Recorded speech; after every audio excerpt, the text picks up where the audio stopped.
Sir can I have a seat? बैठ। Thank you sir. आप चाहे मास्क हटा सकती हैं। आपका परिचय दीजिए। सर मेरा नाम तनु शर्मा है। मैं पिंक सिटी जयपुर से बिलोंग करती हूँ। मेरी secondary and senior secondary education saint एस्लम पिंक सिटी मालविया नगर से हुई है एंड मेरी graduation BTech in civil engineering है, वो भी मेरी जयपुर से कंप्लीट हुई है। आपने 2018 में ग्रेजुएशन किया, आपने डिग्री ली है। जी सर। अब तक क्या किया आपने? सर मैं गवर्नमेंट एग्ज़ाम्स की प्रिपरेशन कर रही हूँ। क्या? फुल टाइम गवर्नमेंट एग्ज़ाम्स की प्रिपरेशन कर रही हूँ। एग्जाम्स की प्रिपरेशन, गुड। आप ये बताइए, जयपुर ज़िले के प्रमुख दर्शनीय स्थान कौन कौन से, ऐतिहासिक और दर्शनीय? जी सर, ऐतिहासिक में आमेर का महल आएगा, Nahargarh fort, Jaigarh fort, Albert Hall and Govind Dev ji मंदिर, City Palace, Hawa Mahal. And tourist spots में सर अभी न्यूली डेवलप्ड द्रव्यवती प्रोजेक्ट है, वो टूरिस्ट स्पॉट है एंड नाइट टूरिज्म भी है जयपुर में। जयपुर में जंतर मंतर है। जी सर। सरकासूली कहाँ है? सरगासूली सर जयपुर के परकोटे में है, त्रिपोलिया बाजार में। जयपुर की हस्तकला बताइए, दो प्रमुख। सर जयपुर की हस्तकला सांगानेरी प्रिंट एंड जयपुरी रजाई, पाव रजाई से बोलते हैं, and jewellery work, meenakari and Panna. Handmade paper कहाँ बनता है? सर हैंडमेड पेपर सांगानेर में बनता है। भारत में टाइम जोन कितने हैं? Sir time zone 7 time zone sir. Engineers day कब मनाया जाता है? सर इंजीनियर्स डे बनता है 15 सितंबर every year on the birth date of S Visvesvaraya. Metroman के नाम से कौन पहचाने जाते हैं? सर इसका मुझे आइडिया नहीं है। अभी थोड़े समय, मतलब कुछ ही दिन पहले, कल परसों में सिंधियों का एक त्यौहार आया था, जी सर। चेटी चंड का नाम सुना है? जी सर। तो ये किसकी जयंती के रूप में मनाया जाता है? सर मुझे आइडिया नहीं है सर। उनके आराध्य देव झूलेलाल। राजस्थान के एकीकरण के पश्चात 1949 में मुख्यमंत्री कौन थे? सर 1949 के बाद पहले मुख्यमंत्री हीरालाल शास्त्री जी। राजस्थान में उपचुनाव कहाँ कहाँ हो रहे हैं, होने वाले हैं? सर उपचुनाव दौसा एंड टोंक की तरफ होने वाले हैं। राजस्थान के चीफ सेक्रेटरी कौन है, नाम बताएं। Sir chief secretary Niranjan Arya. विधानसभा के स्पीकर कौन है? जोशी सर। पूरा नाम बताएं। सर पूरा मुझे याद नहीं है सर। जोशी। लोकसभा के अध्यक्ष कौन है? ओम बिरला। पीडब्ल्यूडी के मंत्री कौन है? सर राजस्थान में अशोक गहलोत सर। राष्ट्रीय महिला आयोग की अध्यक्ष कौन है? सर आइडिया नहीं है सर। राजस्थान में जनजातियां कौन कौन सी है? सर जनजातियाँ भील, मीना, गरासिया, सहरिया जनजातियाँ, कथोड़ी। हिंदुस्तान जिंक लिमिटेड कहाँ है? Sir Hindustan zinc limited Zawar mines Udaipur में करेंटली वर्किंग है। भारत में ब्रह्मा मंदिर कहाँ है? ब्रह्मा मंदिर Pushkar Ajmer. Okay, thank you. आपके बीटेक में 80% है। जी सर। आपने 2 साल गवर्नमेंट जॉब के लिए प्रिपेयर किया है, जी उसके सर। बाद हायर स्टडीज़ के लिए क्यों नहीं हुई है? आपके तो परसेंटेज काफ़ी अच्छे हैं, 12th में भी अच्छे हैं, बीटेक में भी अच्छे हैं। सर मेरा अभी फर्स्ट एम जो है वो एक जॉब में आना, उसके बाद फिर मैं हायर स्टडीज़ के लिए आगे बढ़ूँगी। मीन्स सिविल इंजीनियर आपका एम नहीं है? जी सर, सिविल इंजीनियरिंग मतलब इंजीनियरिंग फील्ड में ही, मेरी फील्ड में मुझे एज एन इंजीनियर वर्क करना है, उसके बाद मैं हायर स्टडीज़ परस्यू करूँगी। तो जैसे जैसे समय बीतता है कंपटीशन, और आपको टाइम भी कम मिलेगा जॉब में, जिस तरह की जॉब है पीडब्ल्यूडी, पीएचडी, पंचायत राज, आप प्रिपरेशन कैसे कर पाएंगे? सर मैं मैनेज कर लूँगी सर। आप मैनेज कर जी लेंगे? सर। ठीक है। आप ये बोल रहे हैं कि आपकी स्ट्रेंथ जो है वो फास्ट लर्निंग है, जी ठीक है, और weakness slow work sir, sometimes, ठीक है। इसी प्रॉब्लम से तो पूरा राजस्थान जूझ रहा है अभी। नहीं सर, एक्चुअली में मेरी वीकनेस है कि मैं चाहती हूँ कि मैं जो भी एक काम और करूँ- कैंडिडेट ऐसे ही ले लें, आप ये कह रही हैं? नहीं सर, मैं बोल रही हूँ कि जैसे कोई काम करता है तो मुझे चाहिए कि उसमें जब तक मैं कम्प्लीटली सेटिस्फाइड नहीं हो जाती हूँ कि मेरे अकॉर्डिंग वर्क हो चुका है कंप्लीट, तब तक मैं उसको छोड़ती नहीं हूँ। आपके अकॉर्डिंग या जो स्टैंडर्ड पहले से ही बनाए गए नहीं हैं? सर, जो मुझे टास्क जिस स्टैंडर्ड का दिया हुआ है, जब तक मैं उस लेवल पे अचीव नहीं कर लेती हूँ तब तक मैं उसे छोड़ती नहीं हूँ। मे बी उसमें थोड़ा टाइम एक्स्ट्रा लग जाए, पर उसको मैं कंप्लीट करना चाहती हूँ। ठीक है, ठीक। पंचायती राज में वैसे ही महिलाओं की भागीदारी कम है, आपने भी यहाँ पे 3rd नंबर पे लिखा हुआ है इसको, ये ऊपर क्यों नहीं है? सर मैं एक्चुअली हमेशा से अर्बन एरिया से बिलोंग कर रही हूँ, मेरा बर्थ प्लेस जयपुर है। मैं चाहती हूँ कि मैं अर्बन डेवलपमेंट में ही आगे प्रोग्रेस करूँ। ठीक है।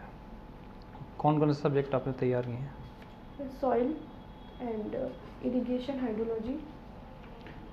ठीक है सर। आप कनु शर्मा है। जी सर।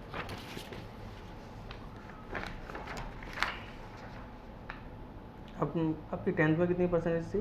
सर 9.4 CGPA थी, बट इसमें कॉलम अवेलेबल नहीं था। ओके, ठीक है। शीप फुट रोलर किस लिए यूज़ होता है? Sir pardon? Sheep foot roller. Ship foot roller sir heavy roller होता है जो कि कंस्ट्रक्शन ऑफ डैम्स में बेसिकली क्लेई सॉइल में हम शिप फुट रोलर यूज़ करते हैं। क्ले सॉइल क्या होती है? सर क्लेई सॉइल जिसकी पोरोसिटी हाई है एंड परमेबिलिटी कम है and particles finer than 2 micrometre. Porosity में और वर्ड रेशियो में क्या डिफरेंस है?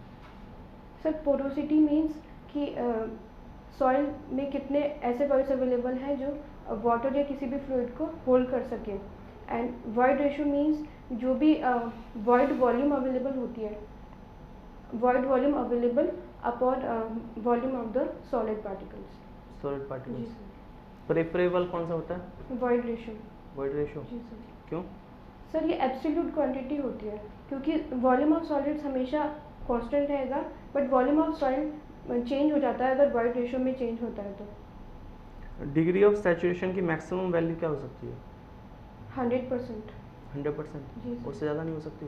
No sir. Hmm? No sir. एक मेरे पास सॉइल है और उसमें लिक्विड इतना भर दिया कि उसके वर्ड्स में तो पानी भर ही गया, उसके वर्ड से भी पानी बाहर निकल के जा चुका है, और अब जो सॉइल है एकदम दलदल बन चुकी है, मतलब पानी नज़र आ रहा है मुझे और सॉइल उसमें बहुत कम नज़र आ रही है, तो इस केस में डिग्री ऑफ सैचुरेशन है सर 100%। 100% है। जी सर। जी सर। 100% डिग्री ऑफ सैचुरेशन हम किसको बोलते हैं? सर जब वर्ड्स फुल्ली कम्प्लीटली वाटर से फिल हो जाते हैं उसे 100% सैचुरेशन करेंगे। लेकिन यहाँ तो वर्ड से ही पानी बाहर जा चुका है। सर वर्ड्स में भर गया है, पर आप जो कह रहे हैं कि एक्स्ट्रा पानी जो एक्सपर्ल हो रहा है वर्ड्स भरने के बाद में, तो वो फिर अपनी सबमर्ज कंडीशन हो जाएगी। सबमर्ज कंडीशन हो जी सर। जाएगी, और सबमर्ज कंडीशन में भी हम डिग्री ऑफ सैचुरेशन 100%। 100% लिख जी सकते हैं। सर। ठीक है। सबमर्ज कंडीशन की अगर हम बात करें तो उस केस में हम कौन सी फाउंडेशन यूज़ कर सकते हैं?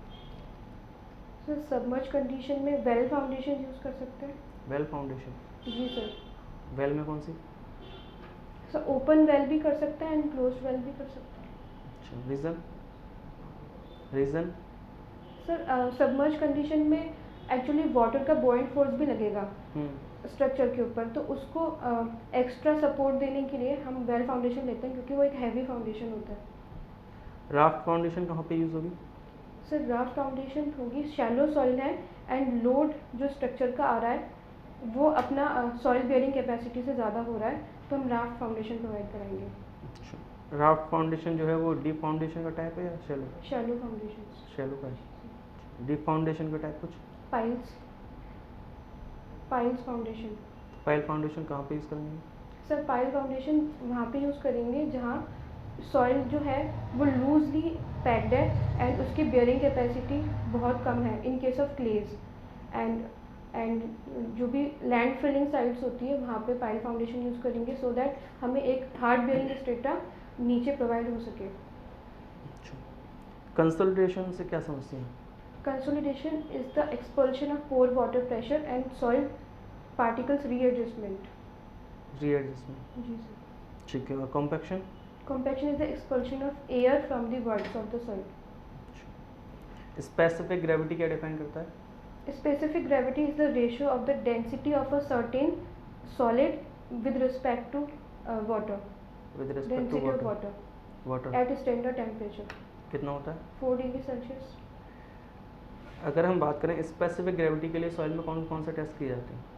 Specific gravity के लिए हम पिग्नोमीटर टेस्ट करेंगे, लेबोरेटरी मेथड है, and pycnometer and core cutter. Core cutter method जी सर। कौन सा अच्छा होता है? सर दोनों ही, क्योंकि एक लेबोरेटरी है और एक कोर कटर है, हम्म। तो हमें तो फील्ड में जॉब करना है तो फील्ड वर्क के लिए हम कोर कटर प्रेफर करेंगे। और कोई टेस्ट नहीं होता? सर मुझे अभी ये दो ही याद आ रहे हैं। और वाटर कंटेंट के लिए? वाटर कंटेंट के लिए हम करेंगे oven dry method, alcohol method, calcium carbide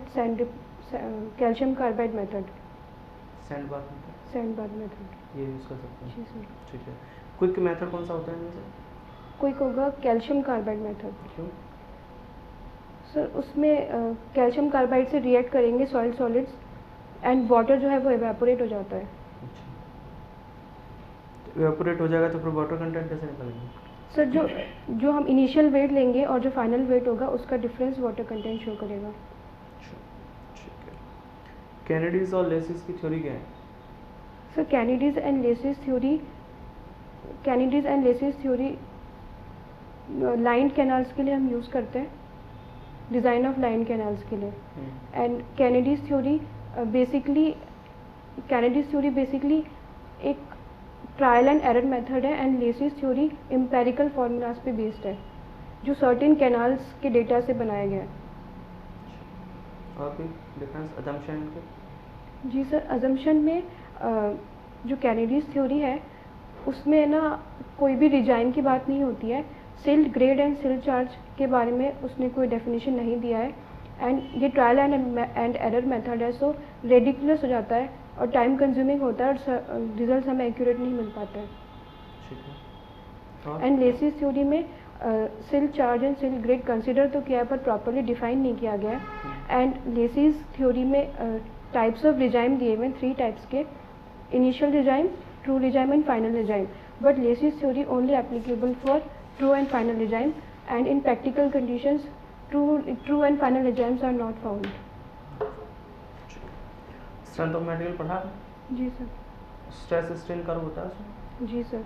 क्या होता है वो? कौन से आइटम के लिए होता है या कौन से एलिमेंट के लिए होता है? सर माइल्ड स्टील के लिए बेसिकली हम स्ट्रेंथ ऑफ मटेरियल में स्ट्रेस स्ट्रेन कर्व बनाते हैं, एंड माइल्ड स्ट्रेंथ की टेंशन एंड कंप्रेशन दोनों केसेस में बनाते हैं। कौन सी मशीन के थ्रू इस टेस्ट को करते हैं? कौन से ऑपरेटर्स के through? Compression testing machine. CTM? जी सर। इसका कोई और नाम भी है? Universal testing machine. ठीक है। इसमें जो स्पेसिमेन लिया जाता है उसकी शेप क्या होती है? Cylindrical shape. Cylindrical shape? जी सर। यहाँ पर टेंसाइल स्ट्रेंथ लगाते हैं या कंप्रेसिव? टेंसाइल। तो अगर टेंसाइल स्ट्रेंथ लगाएंगे तो फिर सिलेंड्रिकल शेप में कैसे लग जाएगा? जी sir, sorry, compressive strength. Compressive लगाएंगे? जी सर। जी सर। कंप्रेसिव, अगर स्टील की अगर हम बात करें, रिइंफोर्समेंट की अगर हम बात करें तो किस में स्ट्रॉन्ग होता है? कंप्रेशन में? टेंशन में। टेंशन में। तो फिर हम compressive strength sir compression strength से हम कर्व अटेन करेंगे एंड उसके बेसिस पे जो टेंशन के रिजल्ट्स आएंगे उसे डिराइव करेंगे। बेसिकली कंप्रेशन जो रहता है स्टील के केस में उसका 10 to 15% टेंसाइल स्ट्रेंथ रहता है। तो कंक्रीट के केस में होता है? सर कंक्रीट कंप्रेशन में ज़्यादा स्ट्रांग है एज कम्पेयर टू टेंशन। तो कंप्रेसिव अगर कंप्रेशन लोड लगाएंगे यहाँ पे तो ये तो फेल ही हो जाएगा डायरेक्ट। अगर स्टील की अगर हम बात करें तो कंप्रेशन में तो है ही नहीं है, लोड बियर कर ही नहीं पाएगा। ये तो तुरंत अगर लॉन्ग हमने स्टील का स्पेसिमेन ले लिया तो बकल कर जाएगा। सर तुरंत फेलियर नहीं होगा क्योंकि वीक है, ख़त्म नहीं है, स्ट्रेंथ होती है पर कम होती है। बिल्कुल ऐसा नहीं है कि ज़ीरो स्ट्रेंथ होती है कंप्रेशन में, अच्छा, तो कंप्रेसिव लोड लगाया जा सकता है। एक बार यहाँ पे स्ट्रेंथ का कब बनाना ड्रॉ करना आप लेके जा सकते हैं। अपने से।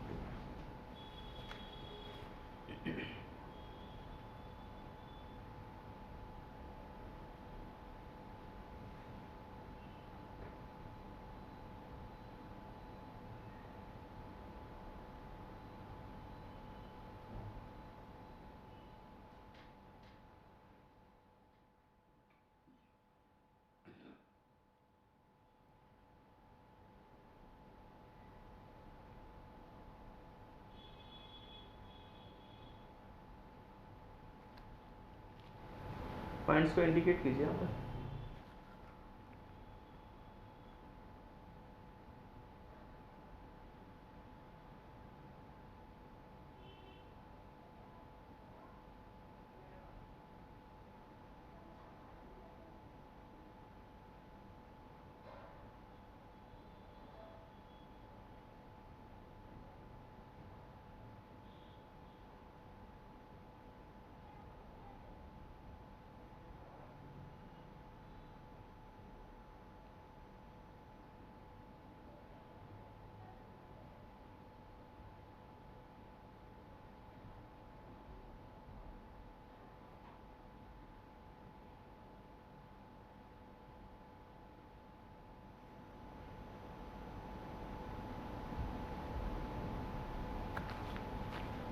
किस मटेरियल के लिए बनाए हैं आप? Sir for mild steel. Cast iron के लिए कैसा रहेगा? सर कास्ट आयरन के लिए बेसिकली वेल डिफाइंड पॉइंट्स हमें नहीं मिलते हैं एंड डायरेक्टली ये इससे ज़्यादा क्योंकि ब्रिटल रहता है सो डायरेक्ट फेलियर होता है। वेल डिफाइंड अपर ईल्ड पॉइंट और लोअर ईल्ड पॉइंट नहीं अवेलेबल होगा। आपने ओ से लेके बी तक जो लाइन बनाई है वो स्ट्रेट लाइन बनाई है? नहीं sir, O A is linear and O B is non linear. Non linear, ठीक है। अपर यील्ड पॉइंट और लोअर यील्ड पॉइंट में क्या डिफरेंस है? सर हम जब डिज़ाइन करते हैं तो बेसिकली हम उसको अपर यील्ड पॉइंट के लिए डिज़ाइन करते हैं। अपर यील्ड पॉइंट के लिए डिज़ाइन करते हैं? जी सर। यहाँ अपर यील्ड पॉइंट पे कभी भी स्ट्रेस फाइंड आउट की जा सकती है? सर अपर यील्ड पॉइंट पे स्ट्रेस फाइंड आउट की जा सकती है। आप श्योर हो? जी सर। कैसे? सर टेंजेंट इसका टेंजेंट ड्रॉ करेंगे एंड करस्पॉन्डिंग जो भी स्ट्रेस आएगी corresponding to the given strain हम स्ट्रेस फाइंड आउट कर सकते हैं। वो तो हमेशा, ये तो बहुत शॉर्ट पीरियड के लिए होता है। अपर यील्ड पॉइंट की अगर हम बात करेंगे तो ये तो माइक्रो सेकंड्स के लिए होता है। यहाँ पर तो स्ट्रेस कभी फाइंड आउट हो ही नहीं सकती। सर मुझे इतना ही नॉलेज है इसके बारे में। यील्डिंग क्या होती है? Sir yielding is brittle failure होने से पहले जो अपना मटेरियल है वो एक लिमिट तक स्ट्रेच होता है, उसको हम यील्डिंग कहते हैं। तो माइल्ड स्टील ब्रिटल मटेरियल है? नहीं सर, ब्रिटल मटेरियल में अल्टीमेट फेलियर होता है और जो अपने डक्टाइल मटेरियल्स होते हैं उसमें यील्ड पॉइंट अटेन होता है। हाँ वो ठीक है, लेकिन आपने बोला ना ब्रिटल फेलियर होने से पहले। जी सर, अल्टीमेट फेलियर होने से पहले। तो होता क्या यील्डिंग? जी सर। अगेन रिपीट कीजिए, यील्डिंग क्या होता है? Sir yielding means stretching of a material up to a certain limit before failure. Before failure. और यहाँ पे स्ट्रेचिंग अगर हम कर रहे हैं तो इसका मतलब कौन सी स्ट्रेंथ लगा रहे हैं, कौन सी स्ट्रेस लगा रहे हैं, या कौन सा लोड लगा रहे हैं? Tensile load. आपने तो कंप्रेसिव बोला, आपने बोला कंप्रेसिव लोड के लिए किया जाता है test. But sir CTM machine compression testing machine होती है। नहीं तो टेंसाइल के लिए चेक नहीं कर सकते उसको? सर मुझे नहीं पता सर। टेंसाइल के लिए ही किया जाता है, नेकिंग रीज़न भी इसीलिए आ रहा है।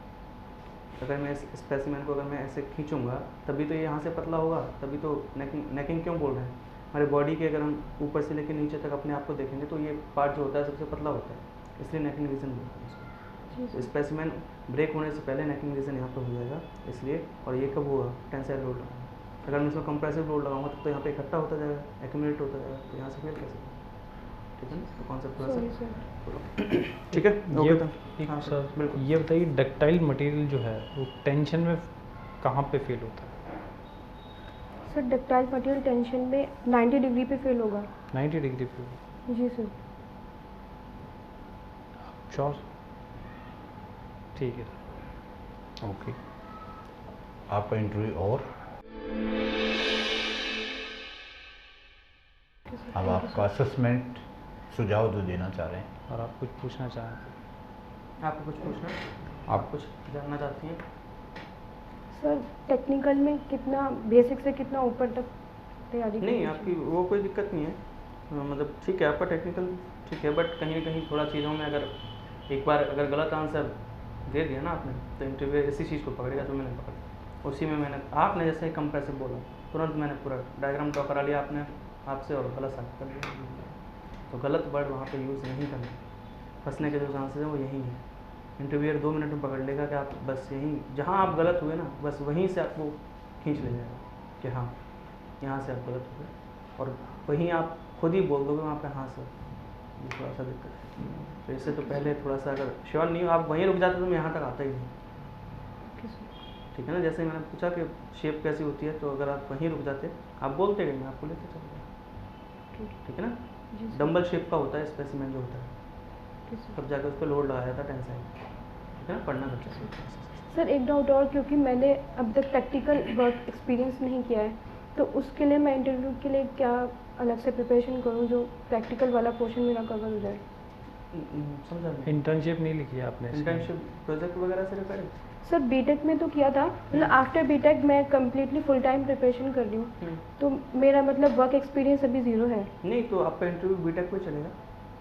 ओके। जब आपका एक्सपीरियंस है ही नहीं तो वो जाएंगे क्यों उसी में? तो आपका इंटरव्यू चलेगा इंटर्नशिप पे, प्रोजेक्ट पे, आपकी टेक्निकल नॉलेज पे, आपकी नॉन टेक्निकल नॉलेज पे, इसी पे चलेगा। आप मेंशन यहाँ पे करेंगी तब जाके इंटरव्यू उस पर पहुँचेगा आपका। Okay sir. ठीक है, इंटर्नशिप आपने मेंशन ही नहीं किया यहाँ पे। Okay sir. यहाँ पे लिखनी होती है ना इंटर्नशिप, तो वहाँ से क्वेश्चन बनेगा तभी ना, जब आप मेंशन करोगे यहाँ पे देखो क्वेश्चन मार्क लगा रखा है है ओके ना। सर। आगे से वहाँ पे अगर फिल करोगे तो इंटर्नशिप प्रोजेक्ट जो भी हो वो फिल करना आपको। Okay sir. सर बोलो। अच्छा, आप अखबार पढ़ते रहें, नोट्स लें और राजस्थान जी के इन टोटलिटी तैयार करें। और प्रमुख राष्ट्राध्यक्ष, राष्ट्रपति हैं, प्रधानमंत्री हैं, कौन सी मुद्राएं क्या क्या है। ठीक है। ये डिपार्टमेंट विश्व की सबसे ऊंची बिल्डिंग कौन सी है, ये इस तरह के ओके सर। ये डिपार्टमेंट्स तैयार करिए। कौन मिनिस्टर है इनका, ठीक है, कहाँ इनका हेड ऑफिस है, ठीक है, आप किन के साथ काम करने जा रही हैं, आप किन का सुपरवाइज़र कौन होगा, आपके जूनियर होगा, ठीक है। दूसरी चीज़, जो चीज़ आपकी अच्छी है वही बहुत जगह आके आपके नेगेटिव में चली जाती है, वो है कॉन्फिडेंस। ठीक है, आपने बहुत सारे सवालों के गलत जवाब दिए कॉन्फिडेंस के साथ। बहुत सारे सवाल हैं, टेक्निकल में भी और नॉन टेक में भी। ठीक है, आप अब वो इंटरव्यूअर आपको 1-2 बार हिंट भी देता है वहाँ पे। जैसे सर के साथ हुआ, नॉन टेक में भी मैंने 1-2 सवालों को देखा, और फिर आपने यहाँ पे सवालों की को सुनते ही आप जैसे लग रहा था कि आपको हर सवाल का जवाब देना है, नहीं तो इंटरव्यू क्रैक नहीं होगा। ठीक है, समझ रहे ना आप, आपने कई जगह कुछ भी आंसर दिया है, बाद में वीडियो देखेंगे तो कई जगह ऐसा है कि यहाँ पे आपने काफ़ी गलत आंसर है। और जैसे आप किसी पद पे कोई व्यक्ति है, तो आपने, सर ने पूछा कि हमारे यहाँ पे स्पीकर कौन है या फिर लोकसभा में अध्यक्ष कौन है, तो ओम बिरला, माननीय ओम बिरला जी और श्रीमान ओम बिरला जी। ठीक है, तो आप इन चीज़ों का थोड़ा सा ध्यान रखिए। सम्मानजनक संबोधन लगाएं, श्री है वो। सॉरी और थैंक यू आपको मिसिंग है। Sorry sir. दोनों ही चीज़ें मिसिंग हैं आपकी। सर ने आपको इन्फॉर्मेशन दी, एक क्वेश्चन आपको नहीं आ रहा था, सर ने आपको क्वेश्चन का आंसर बताया, तो आपने कहा ओके। ओके नहीं, थैंक यू सर। आपको कुछ नॉलेज मिली ना, तो आपको बोलना चाहिए सबको थैंक यू, है ना। ठीक है, ये सुधार करना। मतलब ये थोड़ी बहुत चीज़ें जो आप थोड़ा सा भी ध्यान देंगे ना, 5-10 मिनट भी रोज़ के ऊपर अपने ऊपर, कि ये इंटरव्यू पर्पज से बता रहे हैं हम, ठीक है, तो थोड़ा सा आप खुद को बोलते हुए सुनिए, मतलब ठीक है, तो आपको ये चीज़ें पता चल जाएंगी, बस इतना। Sir thank you sir. इसीलिए आपको वीडियो दी जा रही है कि आप अपना देख सकेंगे, हाँ सर बोल रहे थे ये चीज़ें ऐसी थी, ठीक है ना? ठीक है ओके सर, then? सर मैं ध्यान रखूँगी। हाँ ओके। बिल्कुल, नेक्स्ट इंटरव्यू आपका बिल्कुल। अच्छा होगा। Thank you sir. चलो best of luck. All the best. Thank you All the sir.